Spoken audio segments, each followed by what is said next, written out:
দেখেন নাসায় কিভাবে অস্ত্র নিয়ে দৌড়াইতেছে, আজকে খাই ফেলাইবো সবকিছু। ওইদিকে থটস অফ বিলাল ভাই রিল্যাক্স। এর আগেও তো আমি যতদূর জানি নকরাতে মোবাইল চুরি করছি, এটা আমি শুনছি, কিন্তু আমি বলিনি, যাচ্ছি বলে দিলাম। দেখেন কতটুকু মন মানসিকতা ছোট হইলে একটা মোবাইল চুরির কথা সে বলতেছে। থটস অফ বিলাল কি মোবাইল চুরি করছে? বেটা ফাউল, বেটা কোটি কোটি টাকার মালিক, মানুষের মানবতার কাছে মোবাইল চুরি করবো? আর তুই এভাবে ক্যামেরার সামনে বলতেছিস মোবাইল চুরি করছে? ফাউল।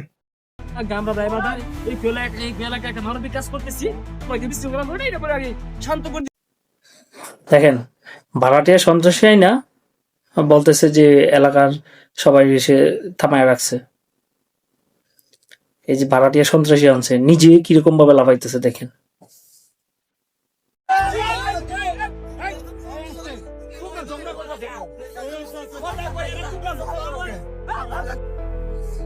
এটা নিজে পারস না, ভাড়াটিয়া সেনস না, নিজে হ্যাটাম দেখা ফাউল।